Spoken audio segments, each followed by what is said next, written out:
전하시면 안 오셨지만 이게 제가 이렇게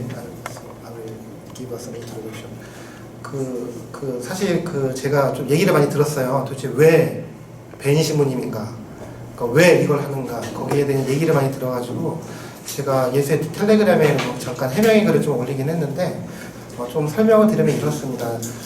저희가 5월 달에 맨 처음에 베니 신부님 만나가지고 인도네시아에서 베니 신부님이 그 UAP와 컨텍스츄얼라이제이션에 관해서 한 20분 정도 아주 짧은 그 인풋을 주셨는데 제가 사실 작년서부터 금년까지 한 8차례 정도의 인풋, 총장 신부님의 인풋도 여러 차례, 2차례 들었고 그리고 다른 분들 인풋을 많이 들었는데 베니 신부님 인풋이 굉장히 좀 특별했습니다. 왜냐면은 UAP와 관련돼가지고 UAP가 굉장히 뭐라 그럴까 시적인 부분이 있죠. 사실 함축적이고 그렇기 때문에 이게 우리가 그 발굴을 많이 하면 할수록 끝없이 나오고 있는데 그중에 많은 주제들이 건드려졌습니다. 사실은. 근데 베니 신부님의 그 프레젠테이션이 굉장히 특별했던 것이 이전에도 없었고 이후에도 저도 들은 적이 없는데 그 맥락화에 관해서 최초로 말씀을 하셨고 그게 저희한테 굉장히 큰 화두라는 생각을 하게 됩니다. 예컨대 이게 인도네시아 같은 경우는 청년이라는 주제가 다르게 저희 한국하고는 다르게 받았습니다. 예컨대 인도네시아에는 교회에 미사 성제 때 젊은이들이 굉장히 많이 있거든요. 근데 그렇다면 이 UAP에 관해서 청년에 대한 항목 자체가 다르게 아마 이해를 하게 되겠죠. 인도네시아 맥락에 맞춰가지고. 근데 이런 식으로 이런 것들이 UAP의 초대들이 각자의 컨텍스트에 맞춰가지고 다르게 이해를 할 필요가 있을 것 같고 거기에 대해서 우리 베니 신부님께서 아주 인상적인 프레젠테이션을 하셨고 제가 그걸 들으면서 이 이야기를 한국에 있는 예수회원들과 같이 나눴으면 참 좋겠다 그 생각을 했습니다. 그런데 그런 차에 우리 베니 신부님께서 지난 화요일서부터 수요일서부터 내일 토요일까지 한국을 방문하시게 됐고 아주 그 프로그램 때문에 그래서 그때 베니 신부님께 1시간 정도 하루 정도만 좀 저녁 때 좀 시간을 좀 할애해 줄 수 있냐 해서 신부님이 오케이 하셔가지고 이렇게 마련하게 됐습니다. 일단 베니 신부님 잠깐 설명을 드리면 베니 신부님께서는 옥스퍼드 대학교에서 박사학위를 받으셨고요. 그리고 전공은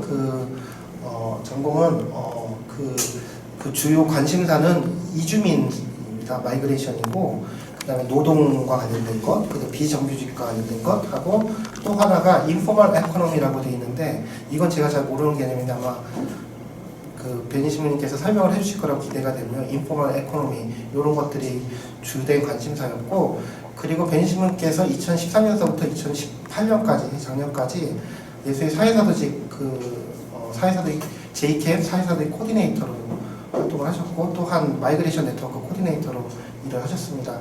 그 동안에 했던 것들이 네트워크 치고는 굉장히 특별한 활동을 하셨는데 3년 동안에 리서치 프로젝트를 주도를 하셨는데 첫 번째가 그러니까 각 단체들이 리서치를 해가지고 매년 한 권씩 책을 내서 지금 3번째 발행이 됐습니다.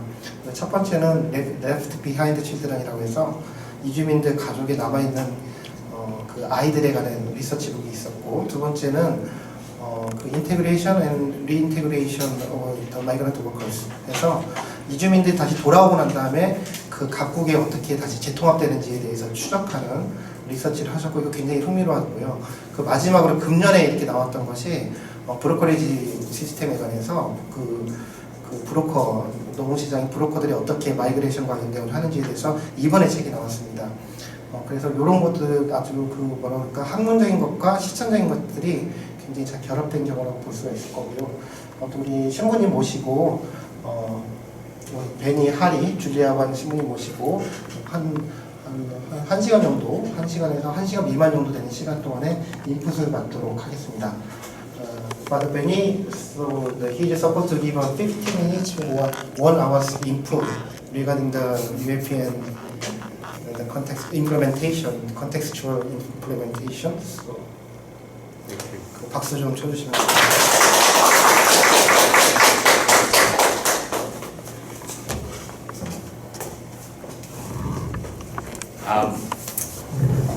I feel somewhat a little awkward here because I'm not an authority on UAPs. I'm just like you, an ordinary Jesuit or lay collaborator who is trying to digest, to understand what UAP is.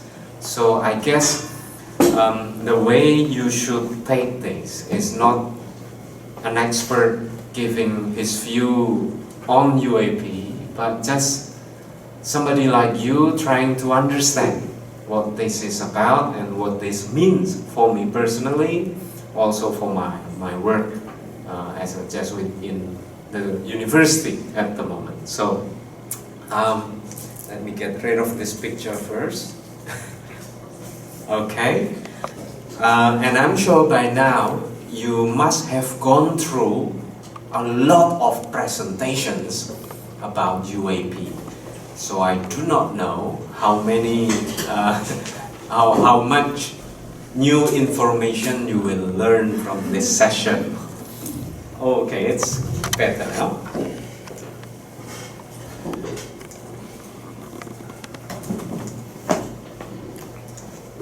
This way. Why is it? Oh, sorry. Okay, wrong button I pressed. That's it. All right. So I'm sure now you are familiar already with these 4 titles or 4 preferences. We are going to go into more details about them later. But what I'm going to talk about is really, before going into the details, I want to talk about the background a little bit because it helps our understanding of what UAP is. And then afterwards, how I would implement UAP in my context. Okay, so as an origin, this is really a follow-up to the call of General Congregation 36 to renew apostolic priorities. If you want to know what Father General thought about UAP, there are 3 letters that he wrote preceding the process. And particularly the last one, the Sermon on Universal Apostolic Preferences, that was launched in October 2017.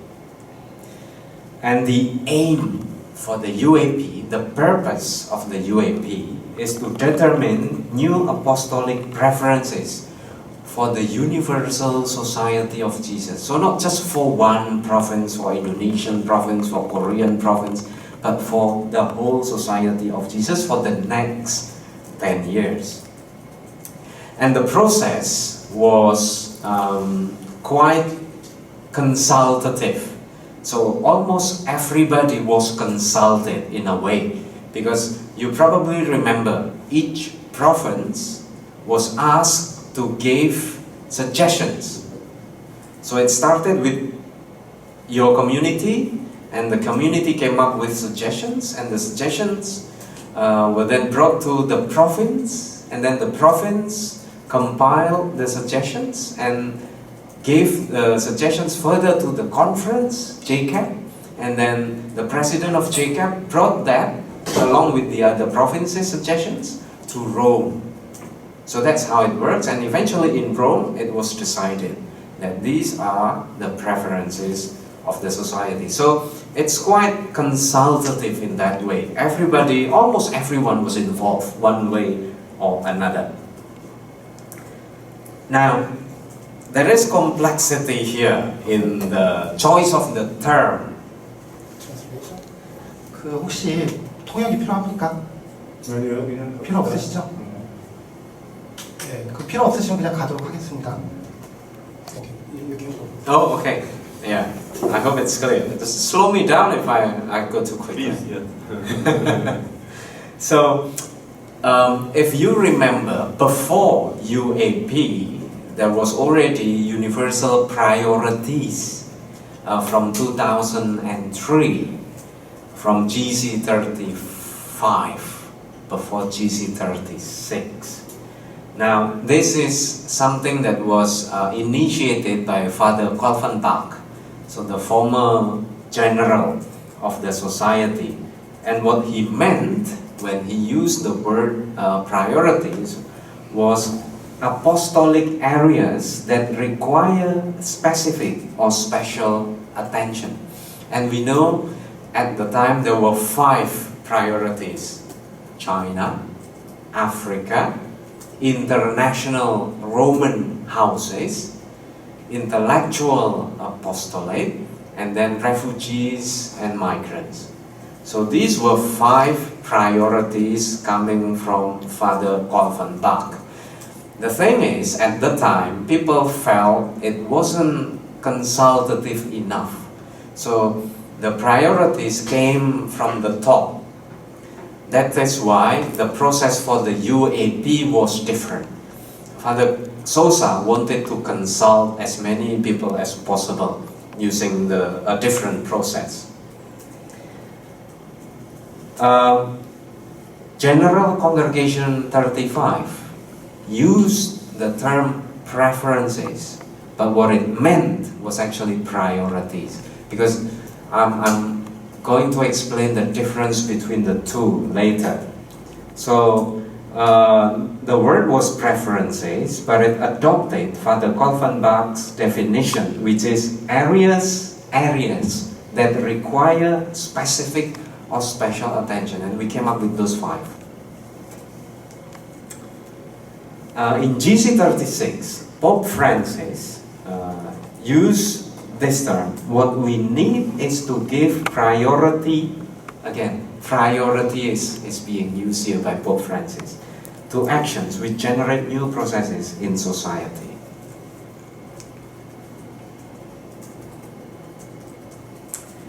And then the actual wording from the document in GC36, it says, it's asking for the General to set up clear goals and guidelines for our apostolic life today. So it's moving from apostolic areas that require specific or special attention to clear goals and guidelines. Instead of areas, we are now having guidelines. So those are 2 very different concepts. It's not areas, apostolic areas, but guidelines.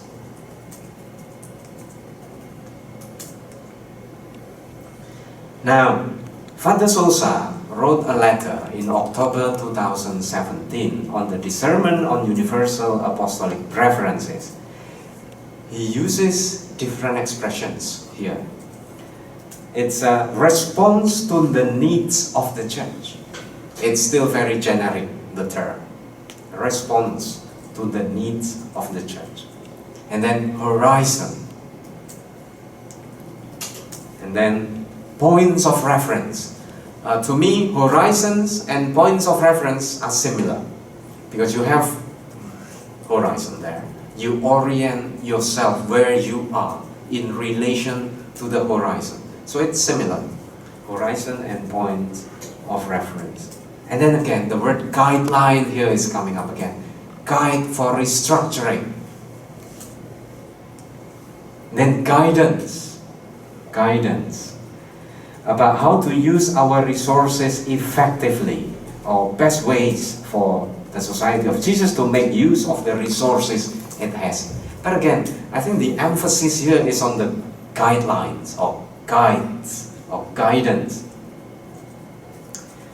A slightly longer expression is this. Preferences are apostolic challenges that call for responses beyond the capacity or resources of a single province, region, or conference. So here, the emphasis is going beyond one particular province or conference. So when we talk about UAPs, let's not think only of our own provinces or our own conferences, but this is the call of the universal society. Now, up to this point, you are probably still wondering, what do we mean, or what does Father General mean? What does the congregation mean by the term preferences? Still, the question is there, what is UAP?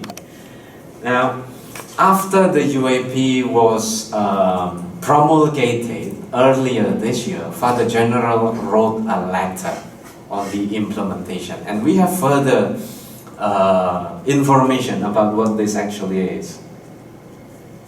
The word that is being used now is orientation. The UAP is a signpost. You are familiar with signposts. We are familiar with signposts. Wherever we go, there are signposts. Go left or no turning back. Red light here or green light there. Those are signposts. So the UAPs provide directions, because that's what signposts are. It's giving us direction where we should be going. It's no longer priorities. Now, I attended Ignatian Leadership course last April in Rome, where Father General also spoke about UAPs. And one thing that he really emphasized is the difference between priorities and preferences. So this is not priorities, because priorities would often mean putting one apostolic work over the others. One is more important than the others. No, this is not about these four preferences being more important than the works that you are already doing. No, it's not about that. Also, it's not about what we should be doing. Okay, let's do youth ministry. Let's do environment. Let's do social ministries. No, it's not about that. It's more about how we should do that.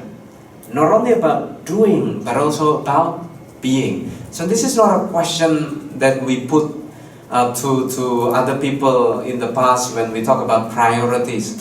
What have you done about Africa? What have you done about China? What have you done about the the intellectual apostolate? No, that's a wrong question. Father General says, this is, how does it change you? How does it affect you? How does it inspire you? Those are the kinds of questions we should be asking regarding UAPs.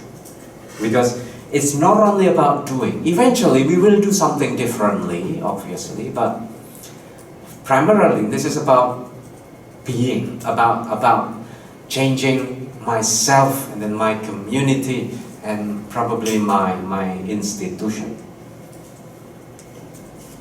So again, the Father General also emphasizes this. Ultimately, in the end, the test of whether UAP is operational is whether it changes us.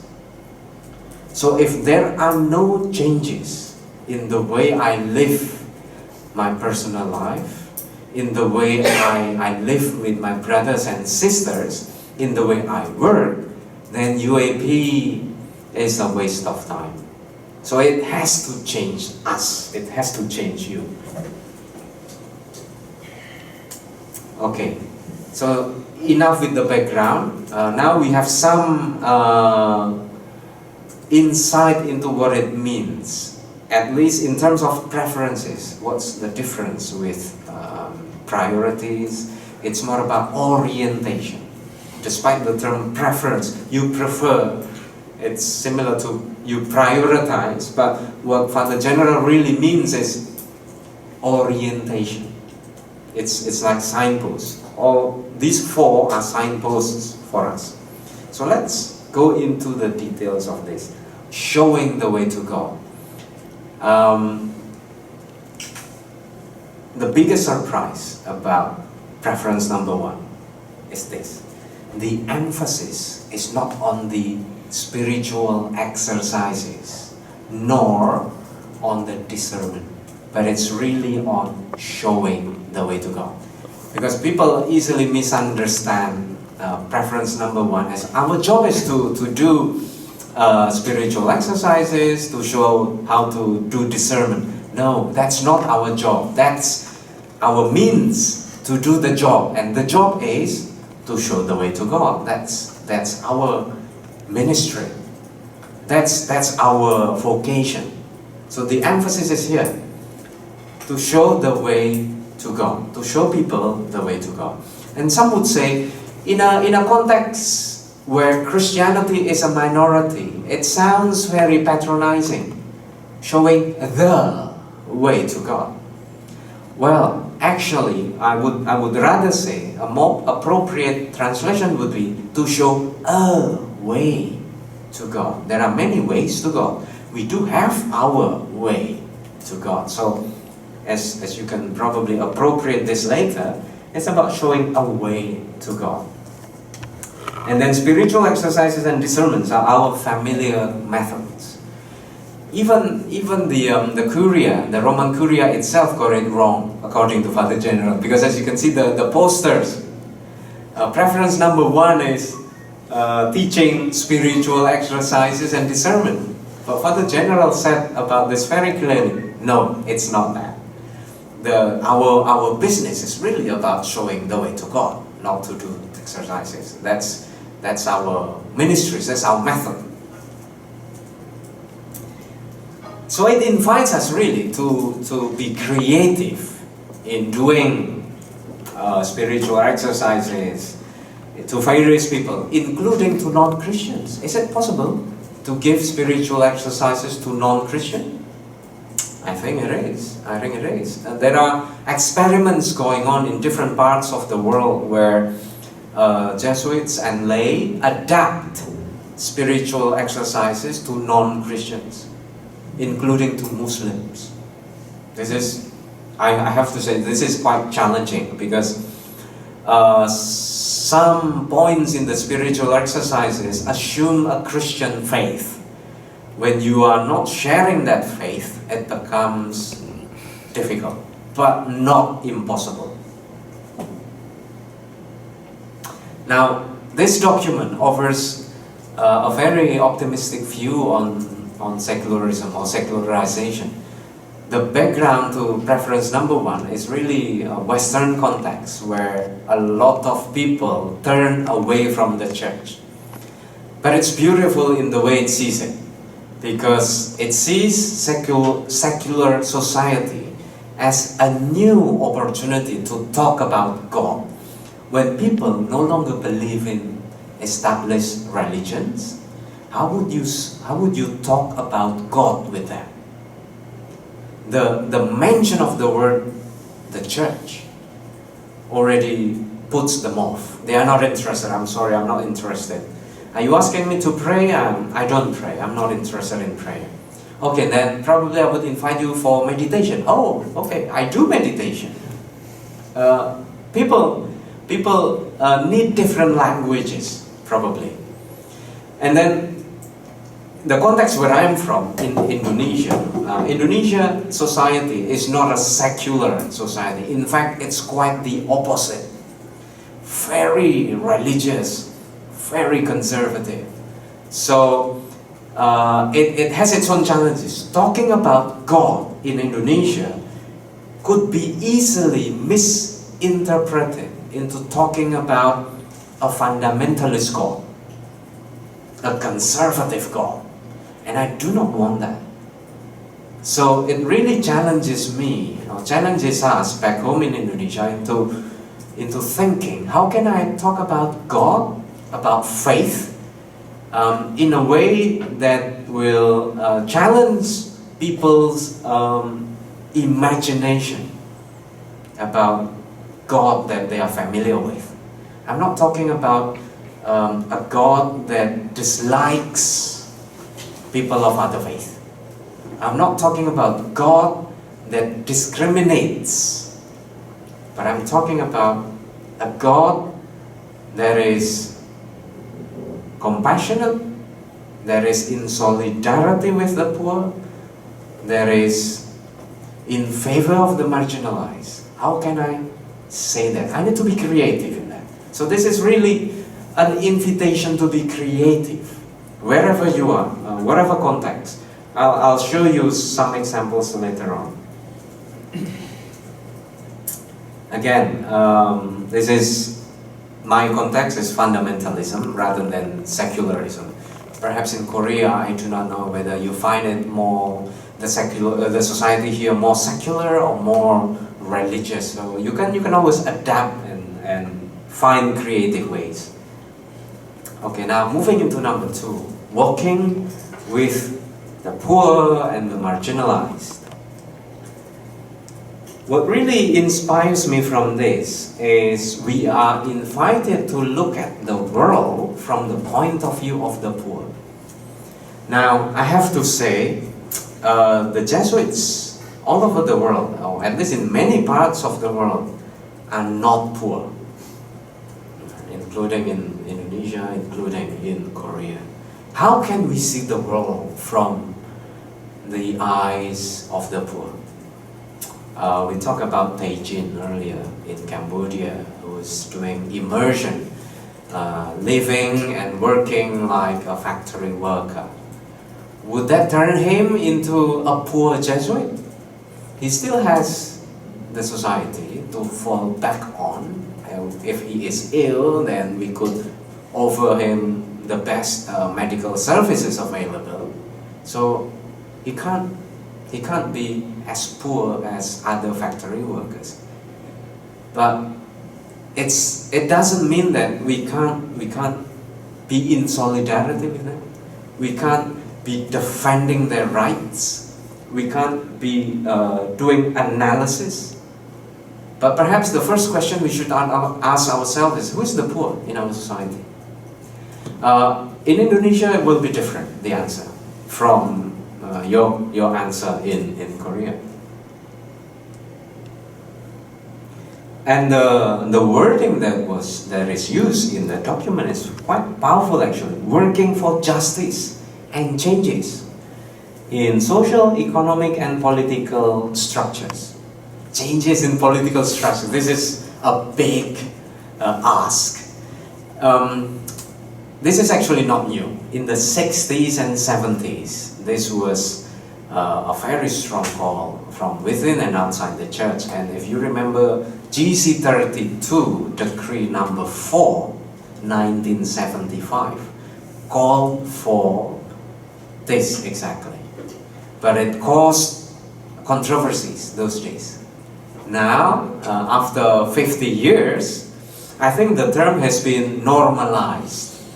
We are no longer as challenged as we would have been in the 70s. Whenever we hear the word social and structural changes, political changes, we are supposed to initiate political changes as well.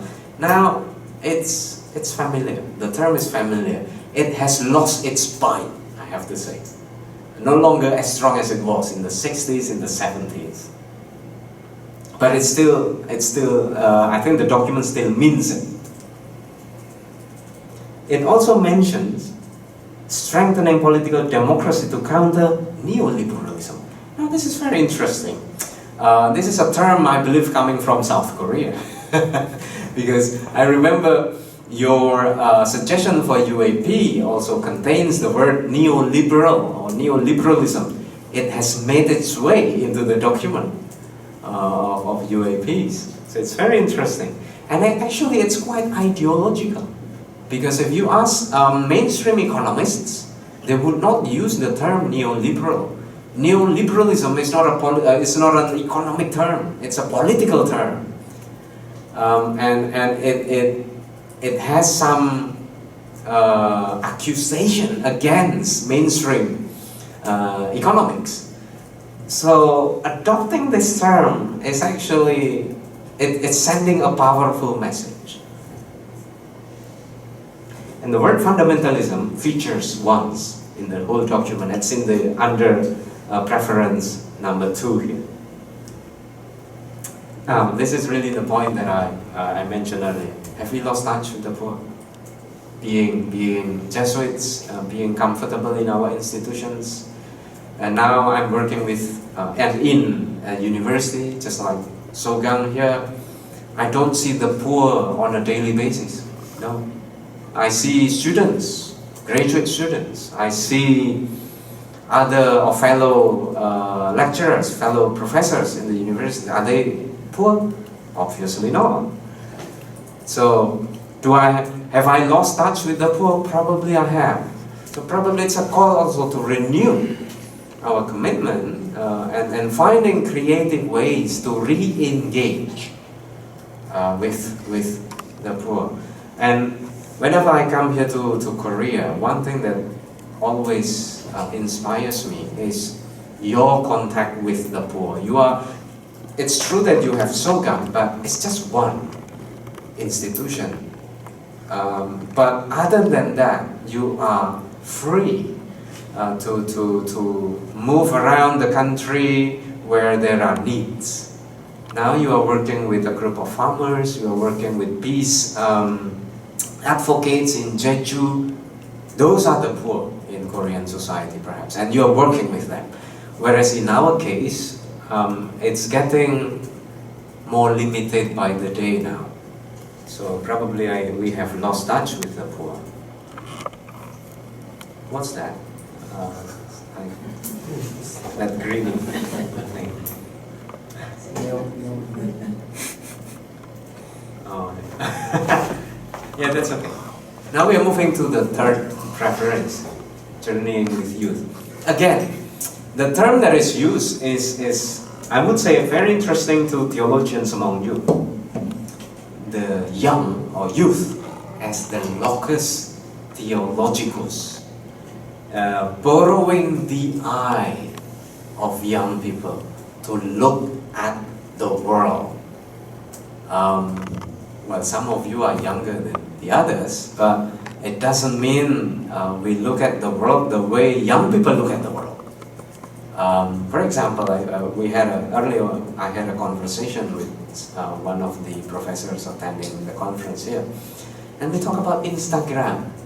Do you have Instagram? And I said, no, I'm not interested in Instagram. I do have a Facebook account, but not Instagram. Why not? Well, it's cheeky, I'm not really into that. But that's an opportunity really to look at the world through the eyes of young people, because they communicate with each other through Instagram. If you are not using Instagram, maybe you are missing something here. I'm not. I'm not. So really, looking at the world through the eye of the youth, and also understanding their situations. One thing that is highlighted in this document is the so-called anthropological change, facilitated, mediated, prompted by the digital technologies. It has really changed young people, especially. But this is again an optimistic view of young people. Not many young people would agree with the stand of the church on a lot of issues, sexuality, sexual orientation, on ordination of women, for example. A lot of young people would want to see changes in that. So, journeying with young people, what does it mean? Does it mean we have to agree on what they say? Should we take their views on board? Or just sharing lives with them, walking with them, trying to understand them.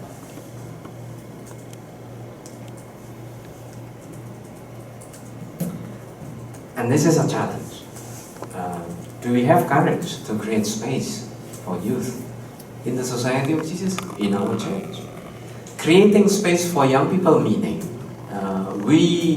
they will make mistakes. Young people, they make mistakes. Even older people make mistakes. So young people experiment with things, and we may disagree with their experiments. Are we prepared to allow some space, to give them opportunity, to listen to what they think, to what they feel?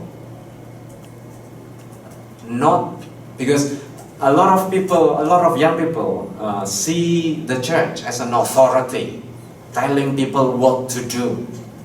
Well, for once, let's listen. For once, not instead of giving judgment, and orders, dogmas, teaching them something to do, let them teach us. Let them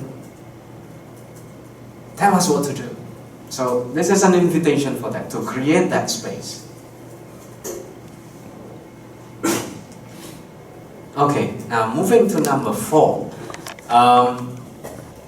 This is perhaps the most familiar among the 4 preferences, thanks to Laudato Si. We all went through the document many times, probably. So this is preference number 4 is really a concise form of Laudato Si. It's an invitation to develop a model of human life that is at peace with creation. So I guess the challenge here is really the last one, ecological conversion. We learned a lot already about Laudato Si. We talk, we organize seminars, countless workshops, retreats on Laudato Si. But has it changed us? That's the question. The encounter with Jesus should bring fruits, and the fruits are changes, are conversions. Have we changed our practices? Before coming here, I gave presentation on a sustainability of life project for the universities. This project was initiated 3 years ago. And after 3 years, we are still talking about whether we should adopt the proposal after 3 years. It shows the difficulty. We accept the idea, oh yes, I agree that we are undergoing climate change now. There is no turning back. We have the sciences, we have the information. That's one thing. But whether we should act on that information is quite another. Now, I think the challenge of preference number 4 is really about the sense of urgency. It's now or it's too late. And this is the only part of the document where Indonesia is mentioned, India is mentioned as part of the fragile ecosystems in the world that need special attention. So these are the 4 preferences as I understand them. And the questions that are put at the end of each one, that's really my question. You could ask your own questions, because this is really an invitation for reflection, first of all. Yeah, that's the sense of urgency. After 3 years, we are still talking about it. 5 years after Laudato Si, has it changed us? Well, not 5 years. 3-4 years after Laudato Si, has anything changed really? So next, the question is, what should we do with the UAP?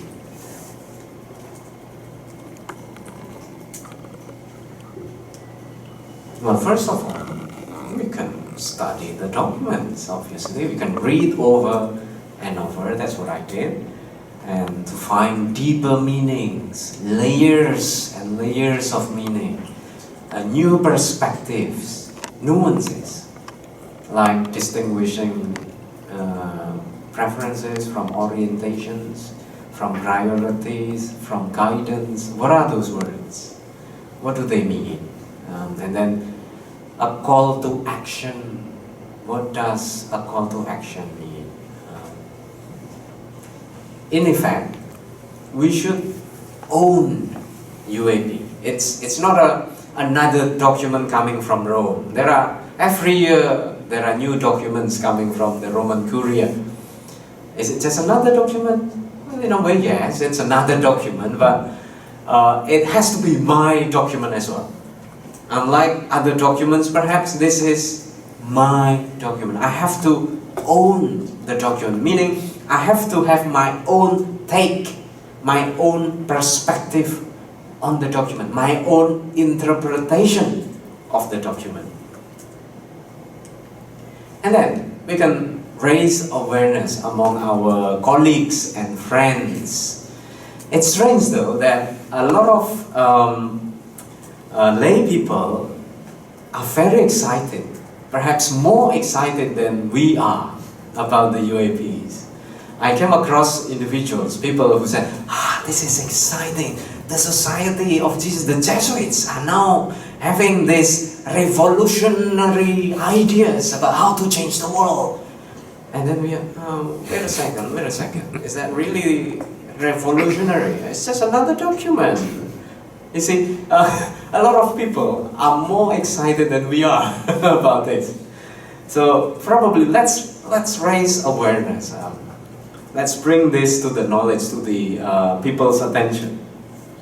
And then changes. This is really what it amounts to. It should come down to this, changes. It has to change our ideas and practices. Personally, communally, as a community, and institutionally. The document actually quoted Luke's Gospel on the new wine in a new wineskin. This is a new wine, so let's not use the old wineskin that we have. Otherwise we would spoil the new wine. And we can also include UAP as considerations in our apostolic planning. When this came earlier this year, the Indonesian province already had its own priorities. We use the word priorities. So now how to integrate the two? Province priorities and UAPs. Well, the priorities are there, but they haven't been translated into actions. So probably the UAP can be accommodated, adopted as considerations to find expressions in terms of real planning and action. That's one way of doing it. And not just rebranding old ideas and practices. This is the easiest way, but not recommended. The easiest but not recommended is this, to run a checklist. Showing the way to God, of course. We give retreat. We do sacramental ministry. So we show the way to God. Take. Walking with young people, well, we have students, thousands of them here. So we are doing it already. Take. Again, the excluded, we give scholarships. We have Hanbom community. So it's take. And then number 4, environmental. We do have environmental policies in place. When we build the new building here, we observe the guidelines. So, think.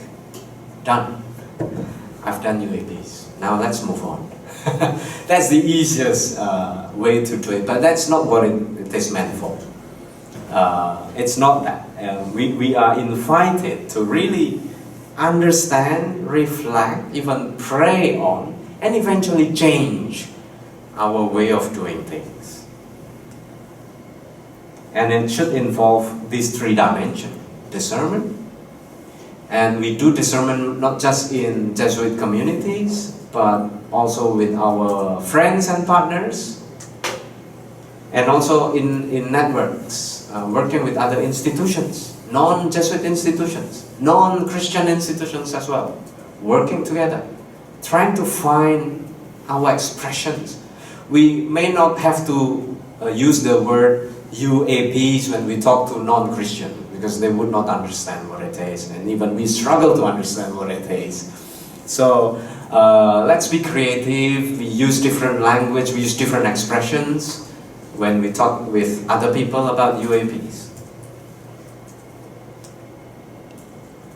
Now, since last year, I started working with a university, the Jesuit University in Indonesia. Now, I'm giving you now an example on how I would own UAP personally. Out of the 4, if I have to say, the one that is most relevant, if I may say so, is the one on youth. Because we work with students. I do not know how many students you have here in Sogang. 10,000? 12,000. 12,000. Exactly the same number we are dealing with back home. Sanata Dharma also has 12,000 students roughly. So 12,000 students. This year we accepted 2,900 new students. So every year about 2,000 students go through our system, in and out. 2,000 in, 2,000 out. So this is a big opportunity of journeying with youth. So that would be how I see UAPs. It invites me to reflect on this work that I am doing with young people. Now, the question now for me is, how can I see the world through their eyes? What are their concerns? What are their worries? What are their hopes? Indonesia is a developing country, and unemployment is a big issue. We still have about 7% unemployment. It doesn't look big, but 7% out of 120 million job seekers, that's a lot. And also, it's an underestimate of the real nature of unemployment in Indonesia. So a lot of unemployed young people, and then a lot of them, when they get their first job, they don't know whether the job will last. Because now there are a lot of short-term contract jobs. They no longer have the luxury of permanent jobs. So they are constantly worried about their future. They cannot plan for the future. So looking at their concerns and trying to understand, what do I see in young people? And then the next question for me is, what can I offer in my role as a university professor now? Well, I can teach, but I teach them on a regular basis. So UAPs doesn't really make a difference in terms of what I teach. But looking at my students now, most of my students are non-Christians. They are Muslim. 50 to 60% they are Muslims. Can I show the way to God to them? The way to Christian God to them? Maybe not. But I still have to show the way, or a way to God that is more accessible to them. For example, some of my students are working on issues related to fundamentalism, religious fundamentalism in society. And they confided in me, they told me that their eyes were opened when they went to a Catholic university, studying in a Catholic context as Muslims. For the first time, some of them, they say, for the first time, I have a friend, a Catholic, as a friend. Before coming here, I saw Catholic Church as a big institution with the schools and hospitals. They are tiny, but they are powerful. Now that I'm in here, I have personal friends, Catholic friends, I began to see them differently. So maybe that's a way of introducing them to a way to God. It's very different. And then now they understand what it means. The crucifix, there is one in our classroom. Every time they come into the class, they see the crucifix, showing the way to God. They've become more open. They talk about their own struggles with their own faith, as we do ours. And then, can I offer solidarity with the excluded when I talk about social sciences? I'm teaching sociology, and this semester, I'm teaching history of capitalism in Indonesia. So trying to see economics history from a different angle with them. It's a way of trying to build solidarity with the excluded. And then caring for creation. how can I show this? Well, one of my students are actually now working. She is working on this very issue, on the idea of green economy. What does it mean? Is it just a new buzzword, a new trend, but it won't change us? So she is working on that issue. Again, what can I offer? That's the main question in this journey. I walk with them. I try to look at the world from their eyes, but at the same time, what can I offer to them? What kind of space and conversation that the university can create to encourage and allow discernment among students and staff? Again, this is part of the invitation that UAP is meant for. It's inviting us to think about our ministries in different lights. Can we do it differently? So, I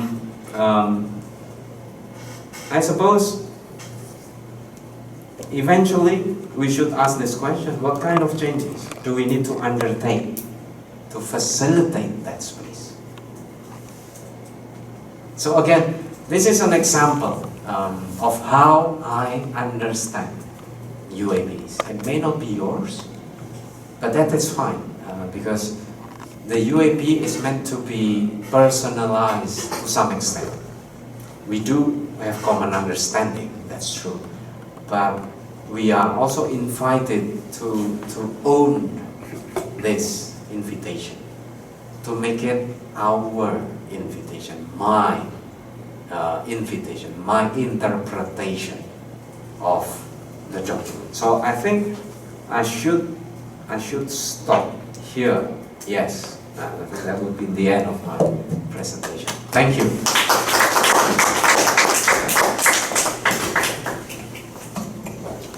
Thank you, Father Benny. So actually his presentation is composed of three elements. The first one, the context of the UAP. The second one is understanding of the UAP. The final one, actually this is what I really listen to, is the application, the contextual implementation of the UAP. But personally, I have very big curiosity about the one item. You mentioned about the personalization of the UAP, but when Father General visited Korea last month, actually he gave us a strong warning. Do not personalize. Actually, we should respect the full context of the UAP. Of course, this is very not contradictory, I think, because you mentioned about the personalization. For me, it's the kind of internalization of UAP and appropriation of UAP. So really interesting. So I think that there are some people who want to clarify and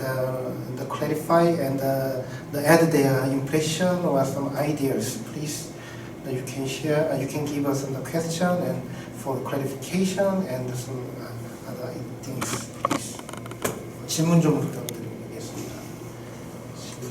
뭐라고 제가 말씀드렸던 건 뭐냐면은 우리 시모님께서는 그 UAP를 좀 더 이렇게 개인으로 이렇게 소화했으면 좋겠다라는 얘기를 했었거든요. 근데 우리가 그 총장 신부님이 한국 방문했을 때 UAP를 이렇게 약간 나눠서 이렇게 개인적으로 이해하는 건 조금 상가했으면 좋겠다. 왜냐면은 이게 컨텍스트가 되게 중요해서 그 맘대로 이렇게 말을 이렇게 바꿔가지고 그렇게 하지 말아달라고 부탁을 했던 게 있어서 제가 그걸 말씀을 하면서 이게 퍼스널라이제이션보다는 인터널라이제이션, 내면화가 좀 더 옳지 않겠느냐 그런 말씀을 했던 것이죠. 혹시 질문이나 이런 것들 있으면 말씀해 주시면. Benny, would you please tell us a little more about the being other than doing in terms of preference? Yes, I think that expression, this is my guess. Okay. I think that expression came from our own tendency to rush things. Because we are a very active religious congregation, and also those who are working with us usually are very active people. Sometimes our only measure of being is actually doing. If we don't do anything, then I'm afraid we are not living out our vocation. Usually that's what we understand. Doing is the only measure of being a Jesuit. Sometimes. A lot of Jesuits are workaholics. They don't know what to do on holidays. So instead they would turn to their laptops and again, you see, reading this document and that and starting writing something.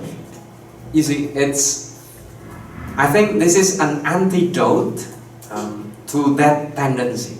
Instead of rushing to, let's do something, maybe this document is calling us to, okay, we will eventually do something, but first, perhaps it's good if we just try to understand the document and try to internalize instead of personalize. My apologies for using, what I really meant is internalize, making it my document.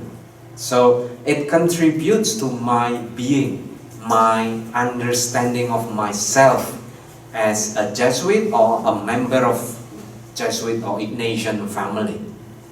So I really think there are two layers of this. One is to prevent us from only thinking about doing things, obviously that's one. Secondly, it is meant to contribute into our understanding of what it means being a Jesuit, what it means being Ignatian in this world, in society where we are now. And I understand that when in Hong Kong last month, Father General also used another expression, not just doing and being, but it should change us as well, conversion. So I guess we should put these three things together: doing, being, and changing. So it's getting more complicated as we speak. So that's what it is. Min? Thank you for your presentation. Actually, in May, when I got the session, session with you, before I saw the UAP, I looked back myself, that because before I did the youth ministry work, so did I really do well the journey with youth? After your presentation, I asked myself that the youth, they think they are journeying with me. When I think about that question, I'm really scared to ask them because I think thanks to you, I get really understand about the conversion to change the view. Yes. And thank you. My question is, in the Korean society context, I think that the biggest obstacle is kind of short-termism. Yes. Yeah, we always, when we encounter the UAP, we always need the kind of UAP consists really ridiculous optimism in the really hopeless situation, you know. So always it bring us to kind of pessimistic thinking. Yes. So, can you give a short talk about how we can implement this UAP, breaking away from all the temptation to get results, to get find results in short term? Could you tell us? kind of Okay. tip. Thank you. Before responding to that, the point you raised about changing perspective, I think that's very important. Apart from changing the perspective, it's also about Father General used this in the address to the two major superiors in Hong Kong. Instead of looking at lay people as our collaborators, because by that you are putting yourself in a central position. The Jesuits, I mean, we are putting ourselves in a central positions and looking at our friends and colleagues as collaborators. We are all collaborators, collaborating in the mission of the society, in God's mission, in fact. So we put ourselves in a more or less equal position here. That's also a change of perspective, including with youth. Now, going back to your question about short-termism, yes, it's a perspective that is prevalent these days among young people, in the way they look at the world, in the way they look at themselves, in the way they enjoy anything, really. We've got a YouTuber here, he knows very well, I'm sure, the length of a video that would attract young people to watch, to see. 5 minutes is already very long. People cannot stand 5-minute videos. They can only see it for 1 or 2 minutes. Then they would switch their attention to something else. Now, this is one type of short-termism. Another short-termism that young people particularly are having is the way they look at the world. It's they want to see results here and now. They don't have patience.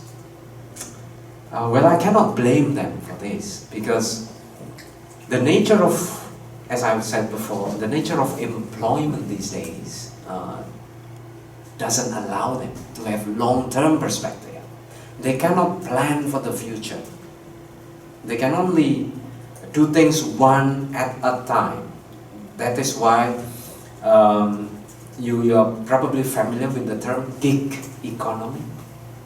This is one way to describe digital economy, is gig economy. To do a gig is like me giving a talk for an hour or two, and then probably tomorrow I'll give another talk somewhere else. Next week I'm going to give another talk somewhere. So I do talks. Or if you are members of BTS, you give gigs. You perform in one country and you move to somewhere else. Now those are gigs.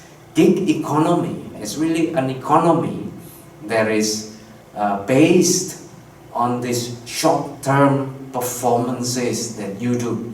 You are paid for your work and nothing else. You work for an hour, you are paid for that hour you work. What about my pension? That's not my business. What about my health insurance? That's not my business. I pay you for what you do in 1 hour. So that's gig economy. So young people, they internalize, they normalize short-termism also from the nature of their employment. Now, how can we break from that worldview? Well, first of all, we can say UAP is for the next 10 years. It's not for tomorrow only. It's not for 1 year. It's not for 2 years. It's for the next 10 years. So we have 10 years to do things, to feel about it, to introduce changes in our lives. So take your time. We have 10 years, so that's one. But my question was, actually that is our obstacle.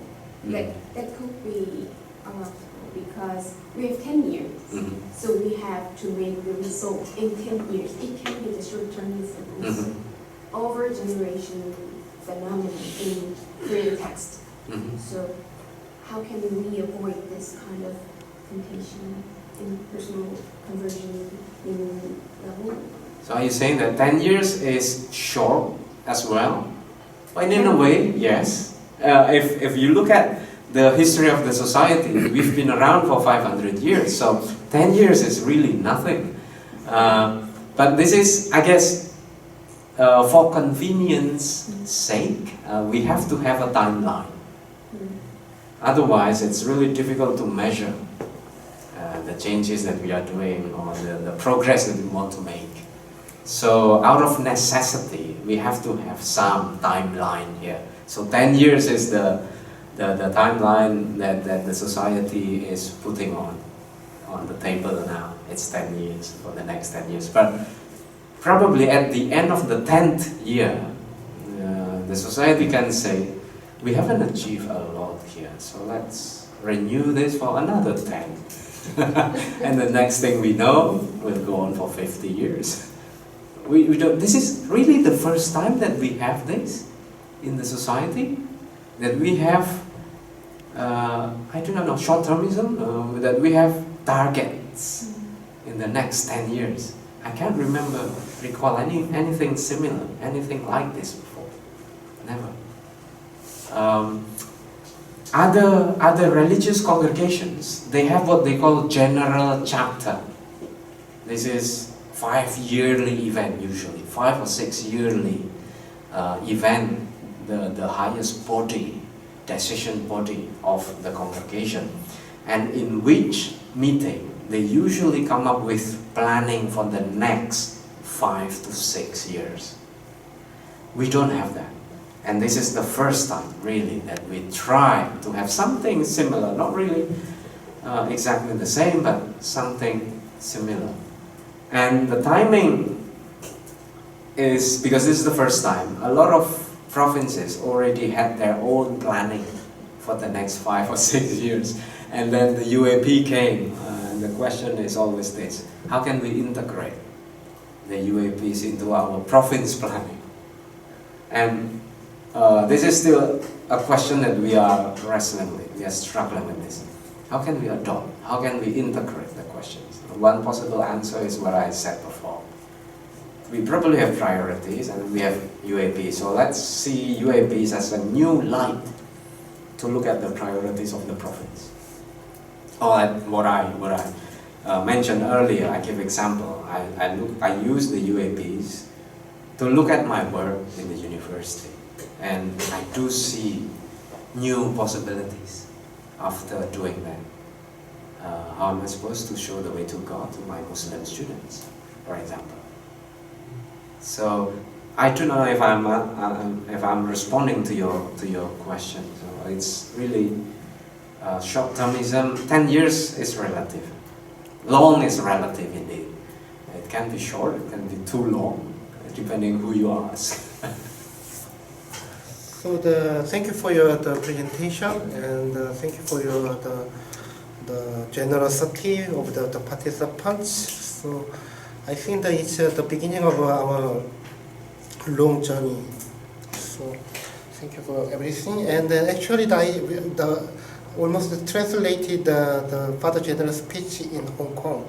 Father Benny, more than twice he mentioned about the speech for the Father General in Hong Kong. It's really, really important. So in our website, you can find the translated version of Father General's speech in Hong Kong. And at the same time, he didn't mention, but in the website of Korea Province, you can find the article, very important article of Father Philip and Dean, the Father General. Several times he mentioned about that. Please visit our website and leave your message. So, thank you very much, and we conclude this mission. Thank you very much, Father. It's really an honor to be here with you and sharing my opinion on the UAPs. I feel very, very privileged. Thank you so much. Thank you.